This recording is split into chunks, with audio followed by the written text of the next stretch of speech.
Hey guys, Lloyd here, back again with another edition of Throwback Thursdays. And what I have for you today is the Kenner Gargoyles Broadway figure. That's right, continuing our looks at the Kenner Gargoyles line. Today we have Broadway, and since I no longer have the packaging for this figure right here, we are just going to jump right ahead to the accessories, which this guy has, well, 2/1, whichever you want to call it.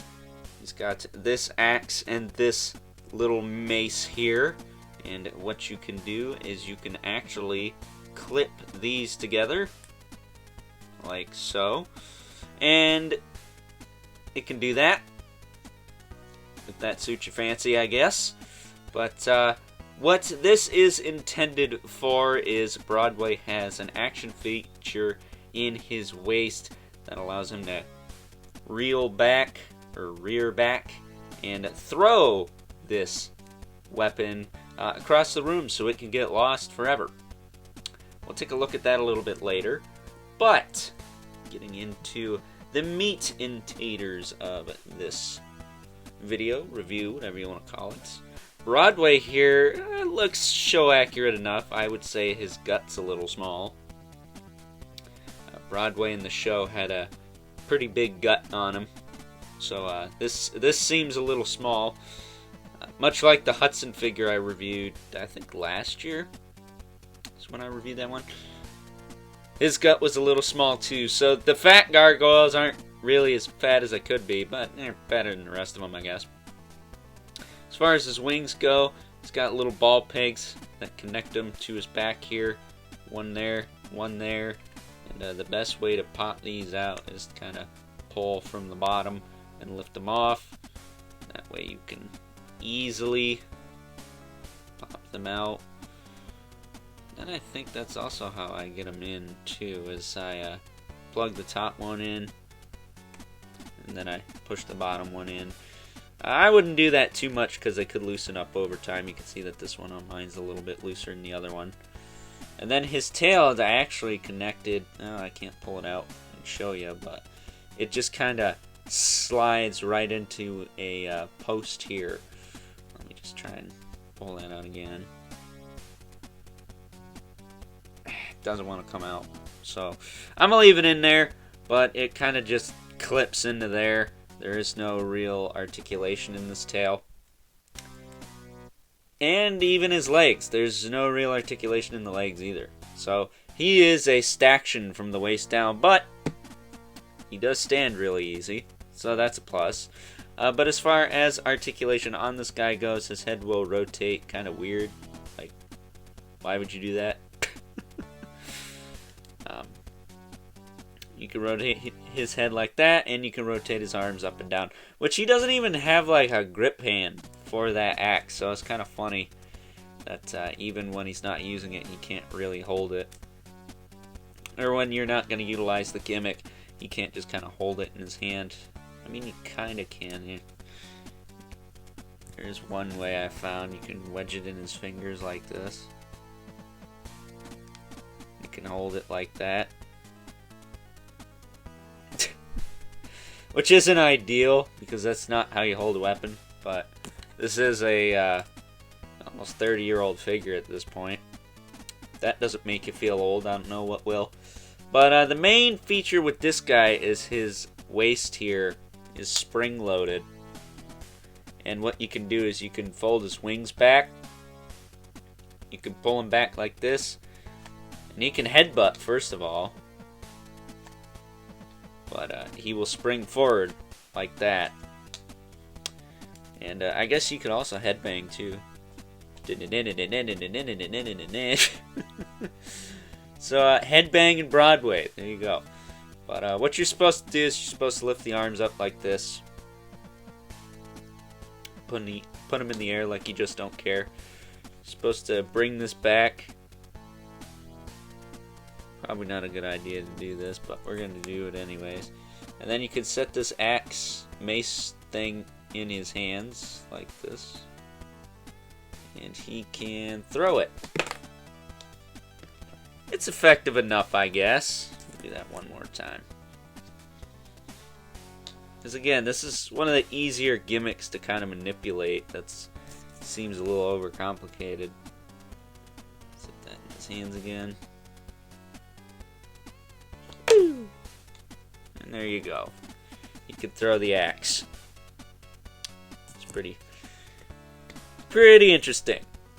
He didn't really do that in the show, but I guess what you could do is you could put like one of the villain figures, like Xanatos or Macbeth. I say that because they don't have wings on the back. Well, Xanatos, you can take the wings off. You could put a villain figure in his arms or on his hands and have him chuck him across the room. I think there was a Bane figure that came out around the same time that had a similar gimmick for Batman the Animated Series, but it was a little bit better because it was the arms that had the spring-loaded part in it, and he still maintained his leg articulation. And what you did with him is you'd raise his arms up, and they would lock into place. Then you'd press a button on, I think, his back or squeeze his legs or something, and that would activate the throwing gimmick. Just a little bit more effective, and made by the same company of all things. So kind of surprised they gave him the kind of backwards ab crunch spring-loaded gimmick here.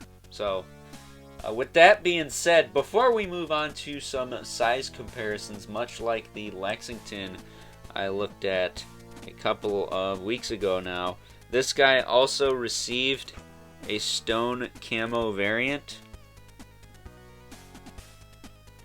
which if we bring the weapons in here, this guy came with a gray axe, this one came with like a blue colored axe.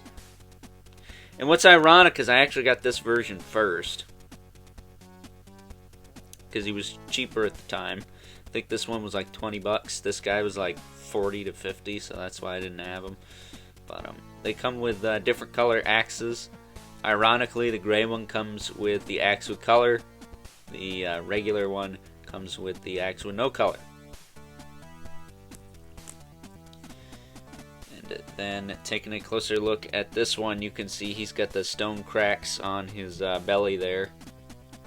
He's got gray eyes, which is kind of weird because there was an episode, Future Tense, which is like Gargoyles' version of Back to the Future, where they are kind of transported to the future, and it's this kind of messed up reality where Xanatos is taken over, and Broadway's eyes were like plucked out, and he just has empty sockets. That's the kind of vibe this guy's giving me right now. So that's kind of messed up. But he also has some of these cracks in the arms as well. I don't think he has them on the legs, but he has them in the arms.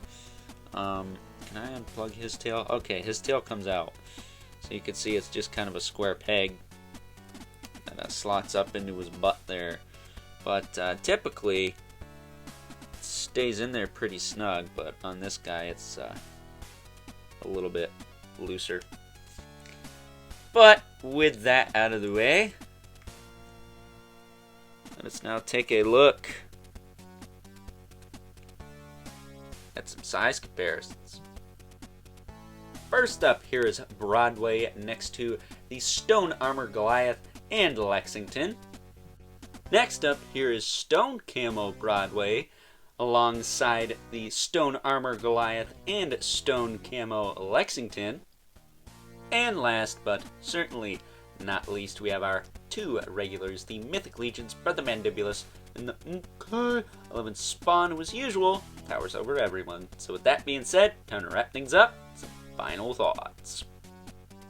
Overall, and while Broadway may not be the most dynamic figure from this line, I mean, let's be honest here, he's pretty much a statue from the waist down. He is one of the better looking / more show accurate looking figures in this line, being pretty true to his original design from the Gargoyles animated series. This is definitely one you're going to want to pick up if you are like me and are trying to be a completionist with this Kenner Gargoyles line, or maybe not so much a completionist, but picking up the core cast. That said, there was a later Broadway variant where they kind of Terminatored him out a bit. It was a kind of robot-looking version of him. Very reminiscent of the Steel Clan, which, spoiler alert, that's who we're looking at next in a couple of weeks, so stay tuned for that. But with that being said, I hope you guys enjoyed this week's edition